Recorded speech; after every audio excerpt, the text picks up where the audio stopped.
Hello and welcome to the Christadelphian daily readings for the 26th of August. Our first portion today is taken from the first book of Kings and chapter 21. And it came to pass after these things that Naboth the Jezreelite had a vineyard, which is in Jezreel, hard by the palace of Ahab king of Samaria. And Ahab spake unto Naboth, saying, Give me thy vineyard, that I may have it for a garden of herbs, because it is near unto my house, and I will give thee for it a better vineyard than it. Or, if it seem good to thee, I will give thee the worth of it in money. And Naboth said to Ahab, The Lord forbid it me, that I should give the inheritance of my fathers unto thee. And Ahab came into his house, heavy and displeased, because of the word which Naboth the Jezreelite had spoken to him. For he had said, I will not give thee the inheritance of my fathers. And he laid him down upon his bed, and turned away his face, and would eat no bread. But Jezebel his wife came to him, and said unto him, Why is thy spirit so sad, that thou eatest no bread? And he said unto her, Because I spake unto Naboth the Jezreelite, and said unto him, Give me thy vineyard for money, or else, if it please thee, I will give thee another vineyard for it.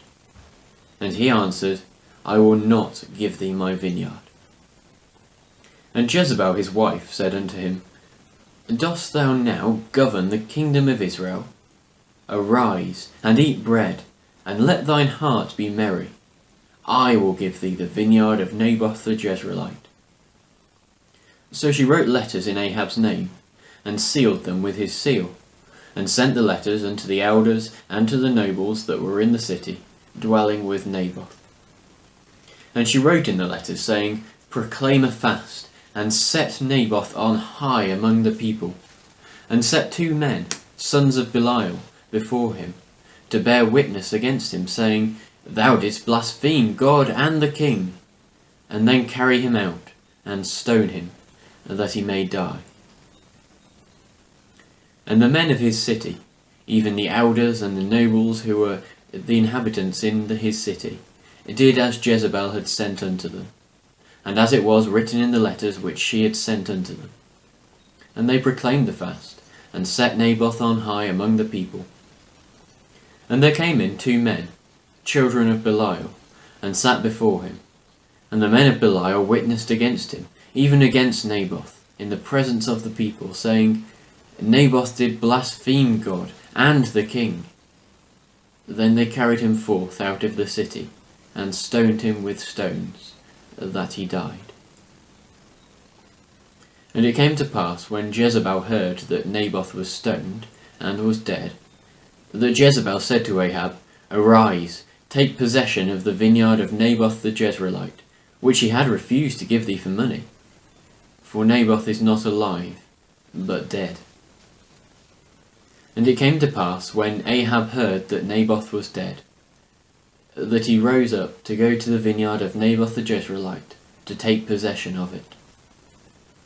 And the word of the Lord came to Elijah the Tishbite, saying, Arise, go down to meet Ahab king of Israel, which is in Samaria. Behold, he is in the vineyard of Naboth, whither he is gone down to possess it. And thou shalt speak unto him, saying, Thus saith the Lord, Hast thou killed, and also taken possession? And thou shalt speak unto him, saying, Thus saith the Lord, In the place where dogs lick the blood of Naboth, shall dogs lick thy blood, even thine. And Ahab said to Elijah, Hast thou found me, O mine enemy? And he answered, I have found thee, because thou hast sold thyself to work evil in the sight of the Lord. Behold, I will bring evil upon thee, and I will take away thy posterity, and will cut off from Ahab every one that maketh water against the wall, and him that is shut up and left in Israel. And I will make thine house like the house of Jeroboam the son of Nebat, and like the house of Baasha the son of Ahijah, for the provocation wherewith thou hast provoked me to anger, and made Israel to sin. And of Jezebel also spake the Lord, saying, The dogs shall eat Jezebel by the wall of Jezreel. Him that dieth of Ahab in the city shall the dogs eat, and him that dieth in the field shall the fowls of the air eat. But there was none like unto Ahab, which did sell himself to work wickedness in the sight of the Lord, whom Jezebel his wife stirred up. And he did very abominably in following idols, according to all things as did the Amorites, whom the Lord cast out before the children of Israel. And it came to pass, when Ahab heard those words, that he rent his clothes, and put sackcloth upon his flesh, and fasted, and lay in sackcloth, and went softly. And the word of the Lord came to Elijah the Tishbite, saying, Seest thou how Ahab humbleth himself before me? Because he humbleth himself before me, I will not bring the evil in his days, but in his son's days will I bring the evil upon his house. Our second portion is taken from Jeremiah chapter 48. Against Moab, thus saith the Lord of hosts, the God of Israel, Woe unto Nebo, for it is spoiled. Kiriathaim is confounded and taken.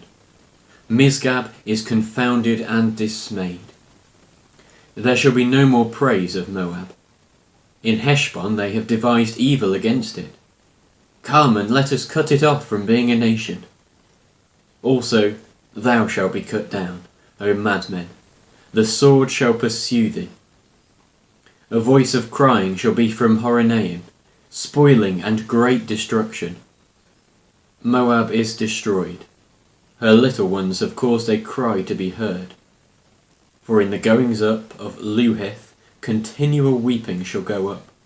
For in the going down of Horonaim, the enemies have heard a cry of destruction. Flee, save your lives, and be like the heath in the wilderness. For because thou hast trusted in thy works and in thy treasures, thou also shalt be taken. And Chemosh shall go forth into captivity with his priests and his princes together. And the spoiler shall come upon every city, and no city shall escape. The valley also shall perish, and the plain shall be destroyed, as the Lord hath spoken. Give wings unto Moab, that it may flee and get away.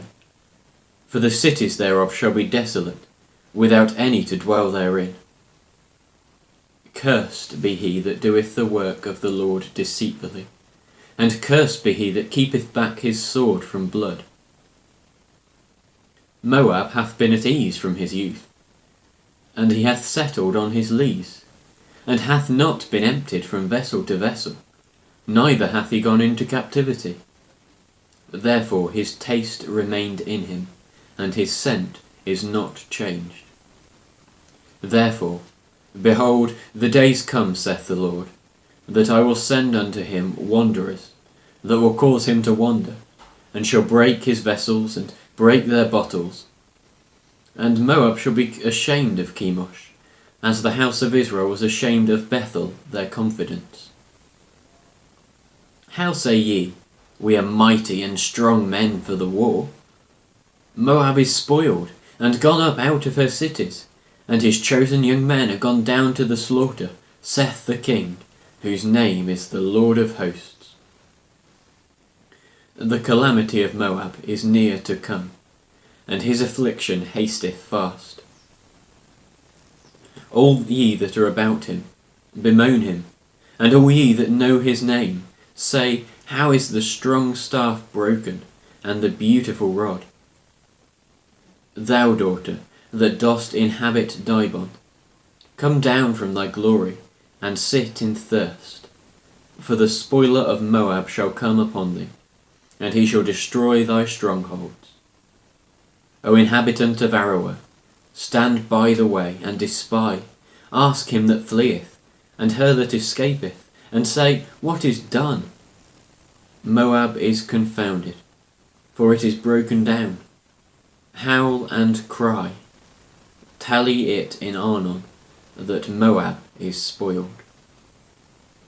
And judgment is come upon the plain country, upon Holon, and upon Jahazer, and upon Methaath, and upon Dibon, and upon Nebo, and upon Beth-diblaathaim, and upon Kiriathaim, and upon Beth-Gammon, and upon Beth-meon, and upon Kirioth, and upon Bozrah, and upon all the cities of the land of Moab, far or near. The horn of Moab is cut off, and his arm is broken, saith the Lord. Make ye him drunken, for he magnified himself against the Lord. Moab also shall wallow in his vomit, and he shall also be in derision. For was not Israel a derision among thee? Was he found among thieves? For since thou spakest of him, thou skippest for joy. O ye that dwell in Moab, leave the cities, and dwell in the rock, and be like the dove that maketh her nest in the sides of the hole's mouth. We have heard the pride of Moab. He is exceeding proud. His loftiness, and his arrogancy, and his pride, and the haughtiness of his heart. I know his wrath, saith the Lord, but it shall not be so. His lies shall not affect it. Therefore will I howl for Moab, and I will cry out for all Moab. Mine heart shall mourn for the men of Kirherez. O vine of Sibmah, I will weep for thee with the weeping of Jazer. Thy plants are gone over the sea, they reach even unto the sea of Jazer. The spoiler is fallen upon thy summer fruits, and upon thy vintage. And joy and gladness is taken away from the plentiful field, and from the land of Moab. And I have caused wine to fail from among the winepresses. None shall tread with shouting. Their shouting shall be no shouting. From the cry of Heshbon, even unto Elealeh, and unto Jahaz, have they uttered their voice. From Zoar, even unto Horonaim, as an heifer of 3 years old. For the waters also of Nimrim shall be desolate. Moreover, I will cause to cease in Moab, saith the Lord, him that offereth in the high places, and him that burneth incense to his gods. Therefore mine heart shall sound for Moab like pipes, and mine heart shall sound like pipes for the men of Kirherez, because the riches that he hath gotten are perished. For every head shall be bald, and every beard clipped, and upon all the hands shall be cuttings, and upon the loins sackcloth.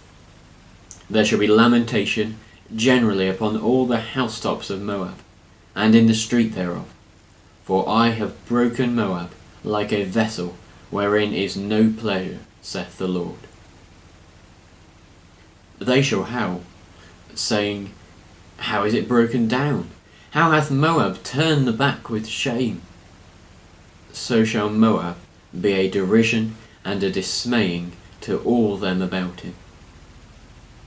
For thus saith the Lord, Behold, he shall fly as an eagle, and shall spread his wings over Moab.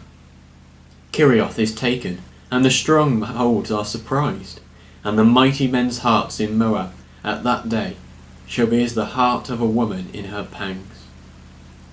And Moab shall be destroyed from being a people, because he hath magnified himself against the Lord. Fear, and the pit, and the snare shall be upon thee, O inhabitant of Moab, saith the Lord. He that fleeth from the fear shall fall into the pit, and he that getteth up out of the pit shall be taken in the snare. For I will bring upon it, even upon Moab, the year of their visitation, saith the Lord. They that fled stood under the shadow of Heshbon, because of the force. But a fire shall come out of Heshbon, and a flame from the midst of Sihon, and shall devour the corner of Moab, and the crown of the head of the tumultuous ones. Woe be unto thee, O Moab!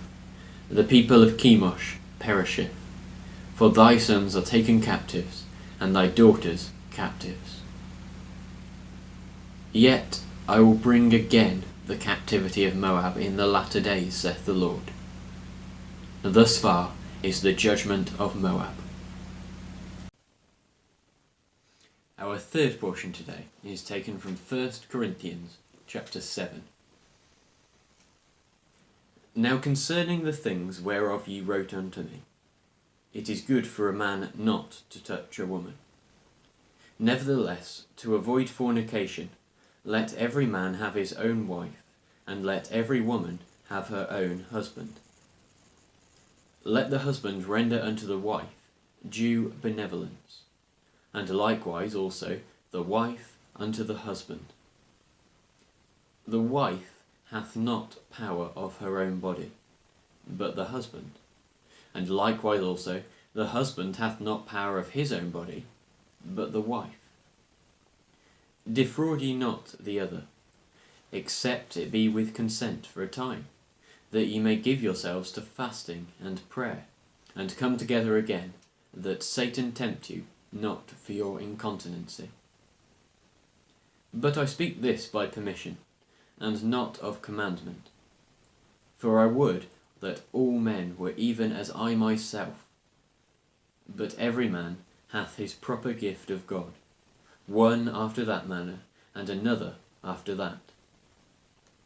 I say therefore to the unmarried and widows, it is good for them if they abide even as I.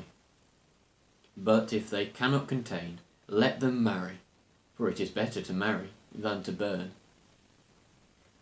And unto the married I command, yet not I but the Lord, let not the wife depart from her husband. But, and if she depart, let her remain unmarried, or be reconciled to her husband, and let not the husband put away his wife. But to the rest speak I, not the Lord. If any man hath a wife that believeth not, and she be pleased to dwell with him, let him not put her away. And the woman which hath an husband that believeth not, and if he be pleased to dwell with her, let her not leave him. For the unbelieving husband is sanctified by the wife, and the unbelieving wife is sanctified by the husband. Else were your children unclean, but now are they holy. But if the unbelieving depart, let him depart. A brother or a sister is not under bondage in such cases, but God hath called us to peace. For what knowest thou, O wife, whether thou shalt save thy husband? Or how knowest thou, O man, whether thou shalt save thy wife? But as God hath distributed to every man, as the Lord hath called every one, so let him walk. And so ordain I in all ecclesias. Is any man called being circumcised? Let him not become uncircumcised. Is any called in uncircumcision? Let him not be circumcised. Circumcision is nothing, and uncircumcision is nothing, but the keeping of the commandments of God. Let every man abide in the same calling wherein he was called. Art thou called, being a servant? Care not for it, but if thou mayest be made free, use it rather.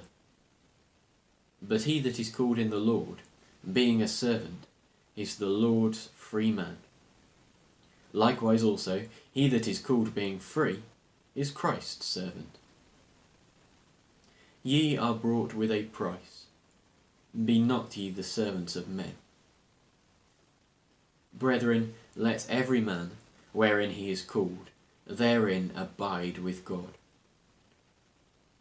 Now concerning virgins, I have no commandment of the Lord. Yet I give my judgment, as one that hath obtained mercy of the Lord to be faithful. I suppose, therefore, that this is good for the present distress. I say that it is good for a man to be so. Art thou bound unto a wife? Seek not to be loosed. Art thou loosed from a wife? seek not a wife.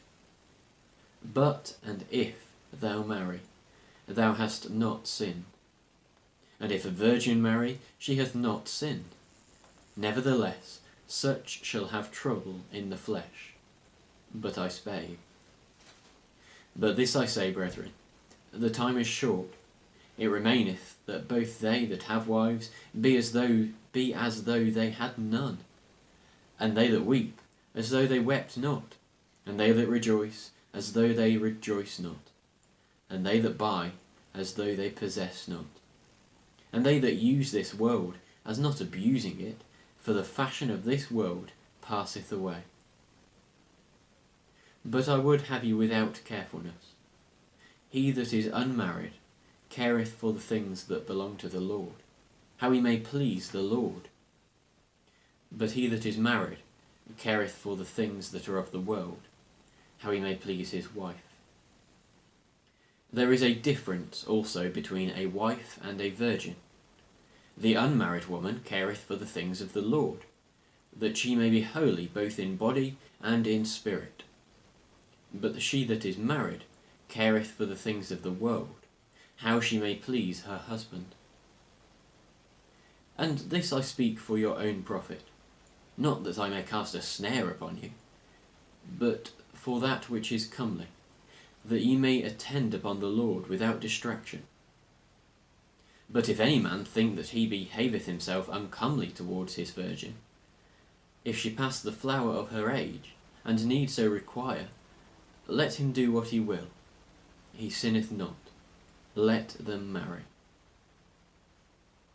Nevertheless, he that standeth steadfast in his heart, having no necessity, but have power over his own will, and hath so decreed in his heart that he will keep his virgin, doeth well. So then, he that giveth her in marriage doeth well, but he that giveth her not in marriage doeth better. The wife is bound by the law as long as her husband liveth. But if her husband be dead, she is at liberty to be married to whom she will, only in the Lord. But she is happier if she so abide, after my judgment. And I think also that I have the Spirit of God.